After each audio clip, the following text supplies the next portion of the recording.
Hi friends, welcome to Telugu popular TV. ప్రస్తుతం మనం జీవి హర్ష్ కుమార్ గారి దగ్గర ఉన్నాం. ఇక్కడ ఆ, చాలా పెద్ద ఎత్తున నిరసన ప్రదర్శన అయితే జరుగుతుంది. ఎందుకంటే ఇక్కడ మనం ఎలక్షన్స్ బిఫోర్ జరిగినటువంటి చిన్న ఇన్సిడెంట్తో ఆ కోడికత్తి ఘటన నేపథ్యంలో శ్రీను అనే వ్యక్తిని అరెస్ట్ చేశారు. అతనికి న్యాయం చేయాలని చెప్పేసి హర్ష్ కుమార్ గారు దీక్ష ప్రారంభించారు. ఆయన అడిగి మరిన్ని వివరాలు తెలుసుకున్నాం. నమస్కారం సార్. ఏంటి సార్, ఏంటి మీరు చేస్తున్నటువంటి దీక్షలో ఏం జరుగుతుంది, ఏం జరగబోతుంది, మీరేమో అంటే భారత న్యాయ వ్యవస్థలో ఒక ముద్దాయి విచారణ చేపట్టిన తర్వాత విచారణ చేపట్టినా కానీ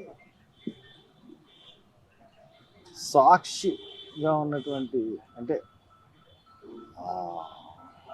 బాధితుడిగా ఉన్నటువంటి జగన్మోహన్ రెడ్డి గారు కోర్టుకు హాజరవ్వకపోవడం వల్ల ఒక 307 కేసులో ముద్దాయి 5 సంవత్సరాల నుంచి జైల్లో ఉంటున్నారు. ఇది చాలా దురదృష్టకరం. బహుశా భారత న్యాయ వ్యవస్థలో ఇటువంటి కేసు ఉంటుందని నేను అనుకోవట్లేదు.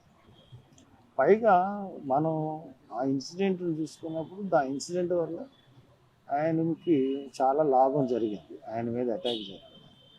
కానీ తీరా చూస్తే ఆ ఇన్సిడెంట్ అక్కడ జరిగిన వెంటనే ఆయన తన షెడ్యూల్ ఏమి మార్చుకోకుండా హాస్పిటల్కి వెళ్ళకుండా హైదరాబాద్ వెళ్ళిపోయాడు. హైదరాబాద్లో ట్రీట్మెంట్ చేయించుకున్నారు. హైదరాబాద్లో ట్రీట్మెంట్ చేయించుకున్న తర్వాత అది గ్రీవియస్ ఇంజరీ అన్నది కూడా లేదు. ఇప్పుడు 307 అనేది ఇది డిసైడ్ చేసి ఇంజరీ పెట్టి 307 వేస్తారు. ఆ ఇంజరీ చూస్తే చిన్న భుజానికి చిన్న లాగా పడిందని బట్టి 307 కూడా వేయకూడదు. అయినా కానీ ఎన్ఐఏ ఇన్వాల్వ్ అయింది. ఎన్ఐఏ దర్యాప్తు పెట్టింది. ఎన్ఐఏ దర్యాప్తులో ఎటువంటి కుట్ర కోణం లేదని చెప్పింది. అంతేకాకుండా నేను 48 రోజులు జైల్లో ఉన్నప్పుడు, రాజమండ్రి సెంట్రల్ జైల్లో ఉన్నప్పుడు నేను కలిసినప్పుడు అబ్బాయి రోజు నాతో మాట్లాడుతూ ఉండేవాడు. అబ్బాయి ఇంటెన్షన్ ఏంటంటే జగన్మోహన్ రెడ్డిని ముఖ్యమంత్రి చేయాలి. ఈ ఇన్సిడెంట్ వల్ల ఏమైనా కలిసి వస్తుందేమో, సింపతి గెయిన్ అవుతారని అన్న ఉద్దేశమే. వాళ్ళ ఫ్యామిలీ అందరూ కూడా జగన్కి భక్తులు. ఓకే, తెలుగుదేశానికి సంబంధం ఏమీ లేదు. నేను ఎందుకంటే అబ్బాయిని కలిసిన తర్వాత అబ్బాయిని మెంటాలిటీ చూశాను. అతనికి క్రిమినల్ ఇది కూడా ఏం లేదు. క్రిమినల్ బ్యాక్గ్రౌండ్ ఎట్టుంచండి, క్రిమినల్ మెంటాలిటీ కూడా లేదు. ఒక చక్కగా జైల్లో చదువుకున్నాడు, చాలా మర్యాదలు, సంస్కారం ఉంటుంది. తర్వాత అప్పుడు అబ్బాయి గురించి నాకున్న అభిప్రాయాలన్నీ నేను పెంచుకున్న వాళ్ళ ఇంటికి కూడా వెళ్ళాను. వాళ్ళ పరిస్థితిని చూసిన తర్వాత నాకు చాలా బాధ అనిపించింది. కొంచెం ఆర్థిక సాయం కూడా చేశాను. ఓకే, చేసిన తర్వాత ఈ జగన్మోహన్ రెడ్డి 20 నిమిషాల్లో కోర్టులో ఉంటాడు. అటువంటిది కోర్టుకి వచ్చి చెప్తే అది బెయిల్ రావడం, లేకపోతే అది శిక్ష పడితే ఎంతకాలం ఇప్పటికి అయిపోవడం ఏదో జరుగుతుంది. ఇప్పుడు సాక్షులు ఎప్పుడైనా రాకపోతే, ముద్దాయి కానీ సాక్షులు కానీ రాకపోతే వాయిదా ఇస్తారండి. వాయిదా ఇచ్చిన తర్వాత 2 వాయిదాలు ఇస్తారు. 3వ వాయిదాకి NBW ఇస్తారు. 4వ వాయిదాకి అరెస్ట్ చేసి తీసుకొస్తారు. ఎందుకు జగన్మోహన్ రెడ్డి న్యాయ వ్యవస్థలు అంత అలాగే వదిలేస్తుంది? అమాయకుడు బలైపోయిన సందర్భంలో జగన్మోహన్ రెడ్డిని ఎందుకు ఈ రకంగా చేస్తున్నాడు అన్నదే నాకు అర్థం కాని విషయం. అంటే అతనికి దళితుల పట్ల ఎటువంటి సింపతి కానీ, వాళ్ళ పట్ల ఒక సానుభూతి కానీ లేదు. అదొక కారణం. అందువల్లనే తనకి పనికొచ్చిన కత్తి సీన్ ఇన్సిడెంట్ని వాడుకుని అబ్బాయిని అలా వదిలేశాడు. Very painful thing. ఇప్పుడు మీరు చెప్తున్నట్లుగా యాక్చువల్గా కోడికత్తి శ్రీను ఏదైతే ఉన్నాడో అతను జగన్కి అభిమాని అయ్యుండి కూడా 4 years నుంచి అతను అలా జైల్లో పెట్టడం అనేది 5 years, ఆల్మోస్ట్ 5 years అయిపోతుంది. 5 years నుంచి కూడా ఎలక్షన్ ముందేనండి. ఎలక్షన్ ముందు వైజాగ్లో జరిగిన ఘటన. ఈ 5 years నుంచి కూడా అతన్ని జైల్లో ఉంచడానికి ఏంటి ప్రధానమైన కారణం ఏమై ఉంటుంది అంటారు? అంటే అతనికి మానవత్వం లేకపోవడం. అతను ఒక సైకో. ఓకే, ఆయన అరే ఒక సాడిస్ట్ అంతే. వచ్చి ఆయన ఒక్కసారి వచ్చి అటెండ్ అయ్యి ఇలా నా మీద ఎస్ అంటే ఎస్, అతని ఇష్టం వచ్చింది చెప్పుకోమని. ఓకే, అతను చెప్తే ఇతనికి క్లియర్ వాళ్ళ డిఫెన్స్ వాళ్ళు ఉంటుంది కదా, అయిపోతుంది ఇంజురీ ఉంటుంది కదా, అన్నీ ఉంటాయి, అంతా అది అయిపోతుంది. ఈ టైంలో కోర్టులో ఇవన్నీ తెలిస్తేనే నాకు అప్పుడు వచ్చిన సింపతి అంత పోద్ది, ఏదో ఆలోచన. ఇప్పుడు మీరు కూడా ఇటువంటి సంఘటనని బయటికి తీసుకురాకపోతే అతని పరిస్థితి ఏమైంది? అంటే ఇంకంతా అలా మగ్గిపోవాలండి, అలా మగ్గిపోవాలి. నేను జరిగిన తర్వాత చాలా నిన్న కోడికత్తి శ్రీను జైల్లో నిరాహార దీక్ష చేస్తున్నాడు అన్న విషయం తెలిసిన వెంటనే వాళ్ళ కుటుంబ సభ్యులు కూడా నిన్న చెప్పిన వెంటనే వాళ్ళు కూడా నిరాహార దీక్ష చేస్తారు. ఇక్కడ నేను కూడా ప్రకటించాను అనుకోండి, నన్ను హౌస్ అరెస్ట్ చేస్తారు. హౌస్ అరెస్ట్ చేసి ఇక్కడ ఇంటికి ఎవరిని రానివ్వరు. ఓకే, అంత గొప్ప ప్రజాస్వామ్యం మనకు ఉంది. అందు గురించి అనౌన్స్ చేయకుండా దీక్ష చేయాలనుకున్నప్పుడు సడన్ గా పిలిచి పెట్టేసారు. అంతా పోలీసులు తెలుసుకునేటోడు కదా అసలు ఇక్కడ ఎందుకు వస్తున్నారో కూడా వీళ్ళకి తెలియదు. వచ్చినాడు అయినా కానీ వచ్చారు అంటే నా మీద నమ్మకంతో వచ్చారు. మంచి కాజ్ అని అందరూ సంబరపడుతున్నారు. కానీ ఇది చాలా అన్యాయమైన కేసు అండి. ఒకటేంటంటే దళితుల పట్ల ఆయనకి చాలా వ్యతిరేక భావం ఉంది. కానీ వారు మద్దతుతోనే మొన్న జరిగిన ఎలక్షన్స్లో ఏదైతే మీరు చెప్తున్నటువంటి దళితులందరూ కూడా స్ట్రాంగ్గా ఆయన వెనకాల ఉన్నారు, నిలబడ్డారు, ఆయన్ని అధికారంలోకి తీసుకొచ్చారు. ప్రతి వాళ్ళు ఒక జగన్ కిందే ఫీల్ అయ్యారు. జగన్ కిందే ఫీల్ అయ్యారు, జగన్ లాగే ఫీల్ అయ్యారు. అంతేకాకుండా జగన్ వస్తే మేము బాగుపడతాం, మా బతుకులు బాగుపడతాయని చాలా వాళ్ళు ఆశపడ్డారు. ఈయన వచ్చిన తర్వాత ఈ 5 సంవత్సరాల్లో ఇంచుమించుగా అయిపోతుంది. 5 సంవత్సరాలు ఒక సబ్సిడీలోనే ఇవ్వలేదు. ఇంతకుముందు కాంగ్రెస్ కానీ, కిరణ్ కుమార్ రెడ్డి హయాంలో కానీ, చంద్రబాబు హయాంలో కానీ ప్రతి వ్యాపారం చేసుకుందాం అనుకున్న ప్రతి దళితుడికి ₹1,00,000 సబ్సిడీతో లోన్ ఇచ్చేవారు. ₹1,00,000 కట్టవసరం లేదు, ఎక్కడ అమౌంట్ కట్టుకునేవారు. ఏదో చిన్న చిన్న వ్యాపారాలు చేసుకునే పరిస్థితి ఉంది. ఆ లోన్స్ అన్ని తీసాడు. మాకే కాదు ఎవరికి కూడా ఇవ్వట్లేదు. స్కాలర్షిప్స్ ఇచ్చాడు, ఫీజు రియంబర్స్మెంట్ తీసాడు. అన్నిటికన్నా దారుణం మెడికల్ కాలేజీలో సీట్లలో గవర్నమెంట్ మెడికల్ కాలేజీ సీట్లు అమ్ముకున్నాడు. అసలు గవర్నమెంట్ మెడికల్ కాలేజీ సీట్లలో రిజర్వేషన్స్ అన్న దాని ప్రకారమే భర్తీ చేయాలి. అటువంటి సగం సీట్లు అమ్ముకుని సగం సీట్లకే రిజర్వేషన్ పెట్టాడు.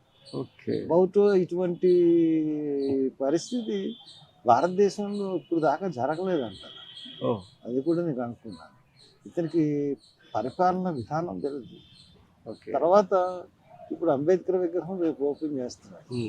అది అంబేద్కర్ అంటే రాజ్యాంగం రాసిన మనిషి, అందరికీ కావాల్సిన వాడు. అది జనరల్ బడ్జెట్ నిధులతో చేయాలి. అది కాకుండా ఎస్సీ సప్లైన్ నిధులతో కట్టిస్తారు. కాబట్టి ఇది ఎవరు అంబేద్కర్ విషయం వాటిలో కూడా సంతోషంగా లేదు. అతను మా డబ్బులతో పెట్టేది అందరికి కావాల్సిన వాళ్ళు జనరల్ బడ్జెట్ డబ్బులతో పెట్టున్నట్లయితే అందరూ సంతోషిద్దాం. అదే బడ్జెట్ దళితులందరికీ కూడా కేటాయిస్తే అన్ని వాడవాడలా కూడా పేటలన్నీ కూడా మొత్తం దళిత అతని వ్యవస్థ, అతని పరిపాలన వివరమే లోపల ఇష్టం. అతని పరిపాలన అంటే తెలియదు. Not administrative. రాజ్యాంగం అంటే తెలియదు. రాజ్యాంగంగా పరిపాలన ఏ విధంగా చేయాలో తెలియదు. ఇప్పుడు బడ్జెట్ అంటే ఏంటండి? బడ్జెట్ అంటే జీతాలు ఇస్తారు, స్కీమ్స్కి డబ్బులు సమకూరుస్తారు. అంతేగాని ఈ సప్లైన్ నిధులు ఎస్సీ అభివృద్ధులకే ఖర్చు పెట్టారు. బడ్జెట్లో ఉన్న స్కీములకేమో అందరికీ ఇచ్చి అమ్మఒడి ఇచ్చేసి ఎస్సీలకి ఎస్టీలకి సప్లైన్ నుంచి తీసుకొచ్చి ఇస్తున్నారు. ఇదంతా ఏం చేయాలండి? అది పరిపాలన తెలియని విధానం. ఓకే, ఇప్పుడు అసలు ఏం చేయాలంటారు? ఇప్పుడు ఎందుకంటే ఒక నేషనల్ ఎన్ఐఏ అంటే ఒక అతిపెద్ద మొత్తం చాలా పెద్ద సంస్థ అది. అటువంటి ఆర్గనైజేషన్లో కూడా కేసు పెట్టిన తర్వాత ఇంత డిలే అవ్వడం, 5 years డిలే అవ్వడం అనేది అసలు ఇంతకుముందు ఎప్పుడైనా జరిగిందంటారా, లేకపోతే ఇప్పుడు దాకా అసలు ఎన్ఐఏని ఏ రకంగా ఆ ఎన్ఐఏ మీద ఎన్ఐఏ పెట్టి కేసులు దేశద్రోహం మీద పెడతాయండి. దేశం సమాచారం లీక్ చేసిన వాళ్ళు పెడతాయండి. ఇంకోటి, నేను జైల్లో ఉన్నప్పుడు కొంతమంది న్యాయవాళ్ళు వచ్చారు. వాళ్ళు పాకిస్తాన్ వాళ్ళతో హ్యానీ ట్రాప్లో పడి కొంత ఇన్ఫర్మేషన్ ఇచ్చారు అన్నది వాళ్ళకి, తర్వాత డబ్బులు కూడా తీసుకుని ఇచ్చారన్నది వాళ్ళనే వదిలేశారు. దేశద్రోహానికి సంబంధించి పెట్టిన కేసులనే వదిలేశారు. ఇదేంటి డీకేసీపీ ఎలాగ ఉంచారు? ఎంత అన్యాయం అంటే అంత అన్యాయం.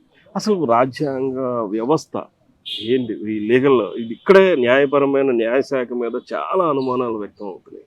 దీన్ని ఎలా చూస్తారు? డెఫినెట్గా న్యాయ వ్యవస్థలో లోపం అంటే ఉండొచ్చు, డిస్క్రిషన్ అనేది ఉండొచ్చు జడ్జిలకి. బట్ ఒక కేసుకి ఎంతకాలంలో బెయిల్ ఇవ్వాలి, ఎంతకాలంలో బెయిల్ ఇవ్వకూడదు అన్న నియమ నిబంధనలు లేవు. అది వచ్చినట్టుగా అది ఇష్టానుసారంగా ఒక మర్డర్ కేసుకి ఇన్ఫ్లుయెన్స్ ఉంటే వెంటనే బెయిల్ ఇచ్చేస్తారు. అనంతబాబు అన్నవాడు చూడండి, 2 monthsలో బెయిల్ ఇచ్చేస్తారు. డోర్ డెలివరీ చూసి అది కూడా దళితుడిని చంపేసిన వాడికి డోర్ డెలివరీ చేసి చంపేసి నేనే చంపేశాను అని చెప్పిన వాడికి బెయిల్ ఇచ్చేసాడు. ఒక గేదె పెట్టి గేదె పెట్టాడో లేదో కూడా తెలియదు, గేదె ఆయన పెట్టుకున్నాడు కూడా తెలియదు. అటువంటి 5 సంవత్సరాల నుంచి చూస్తాం. ఇదేం న్యాయం?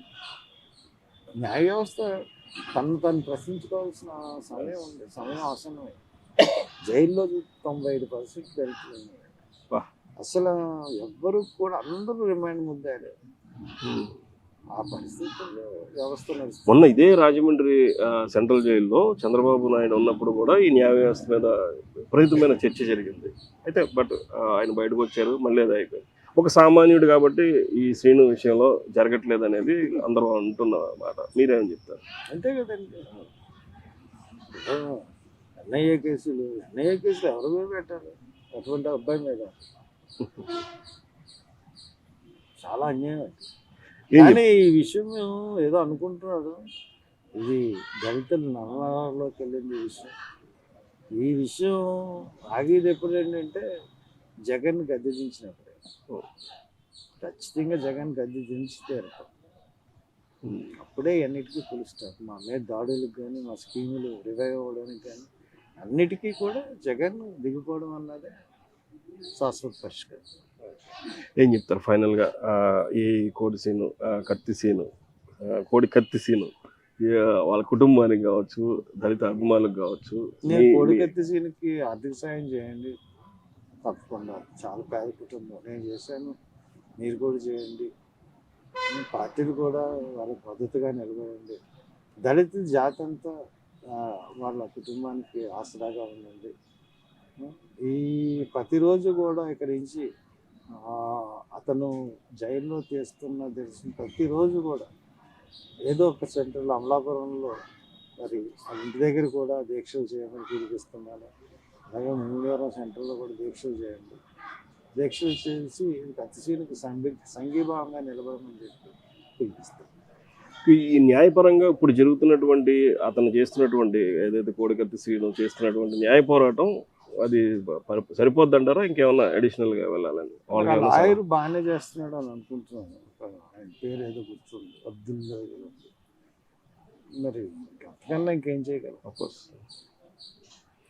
ఇప్పుడు మాకు అడ్జాయిన్మెంట్ మోషన్లు దొరకవు, లంచ్ బ్రేకులో కేసులు ఉండవు. దళితులు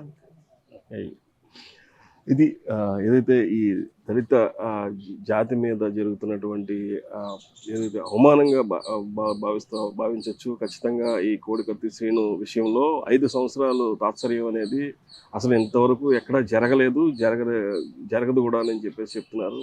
అయితే ఈ అతను చేసినటువంటి న్యాయ పోరాటాన్ని మద్దతు తెలపాలి అందరూ అని చెప్పేసి కూడా పిలుపునిచ్చారు. ఈ ప్రకారమే న్యాయ వ్యవస్థ కూడా ఒక్కసారి సమాలోచనలు చేసుకోవాలని చెప్పేసి ఒక సూచన కూడా ఇచ్చారు హర్ష్ కుమార్ గారు. నమస్కారం సార్. ఓడికత్తిసిన వెంటనే ఓడికత్తిసిన వెంటనే ఓడికత్తిసిన వెంటనే ఓడికత్తిసిన వెంటనే జగన్మోహన్ రెడ్డి వైఖరి జగన్మోహన్ రెడ్డి వైఖరి జగన్మోహన్ రెడ్డి వైఖరి We won! We won! We won!